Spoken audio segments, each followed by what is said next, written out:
welcome to Nasdaq Trade Talks. I'm Jill Malandrino, Global Markets Reporter at Nasdaq. We're coming to you live from Consensus by CoinDesk in Austin, Texas. Joining me for this segment, we have Micah Johnson. He is a former pro baseball player and the creator of crypto-native digital character Aku. Thanks for having me. You got it. Always Thanks good to so see much. you. Okay, so you're a pro baseball player and now you're in the digital asset space. What's more fun? More fun, this, because I don't have to deal with people yelling, profanities at me from the stands. I can just kind of make digital assets in my own house. Yeah, that is pretty cool. I never thought of it that way. You guys do have to deal with that. Yeah, I'm meant to be nicer when I go out to the games now. Please. Tell us about Aku. Aku was a character that I created to really answer a question for my nephew if astronauts could be black. And I wanted to create a digital character that could reach billions, millions of kids around the world that they could really resonate with and see themselves in, and empower them to dream without limits.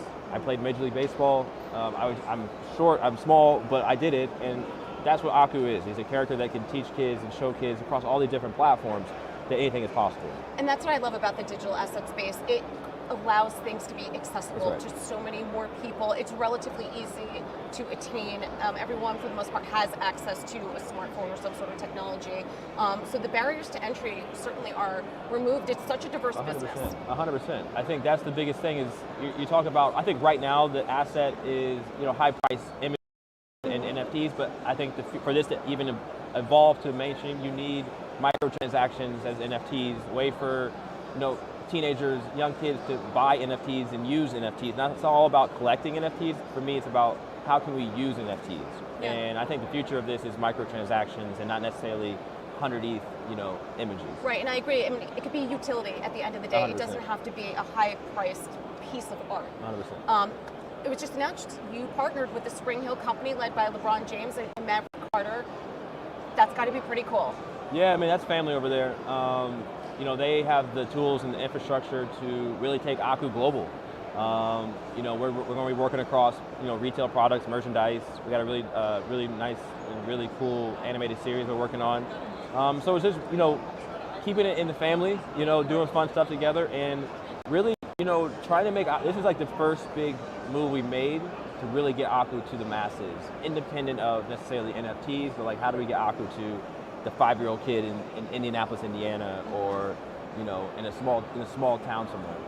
And this seems to fit into your overall vision of accessibility, but even if we think about it on a more granular level, I think this space has the ability to teach kids about technology, about how to implement it, about how to think of it as a career. Yep.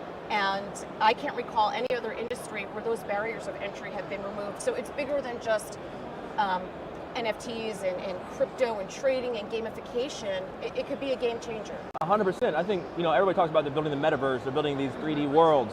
There's not enough people right now to build 3D worlds. I heard a crazy stat the other day about Africa that, 40% of the population is under 35. So you think about how can, they're mobile first. They come from the internet. So there's so much job opportunities in this new world of digital assets and virtual worlds and the metaverse that you're going to see a massive boom in, technology, but just from places you never expected it.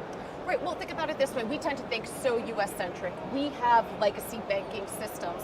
We do have underbanked people in the US, but not to the extent globally.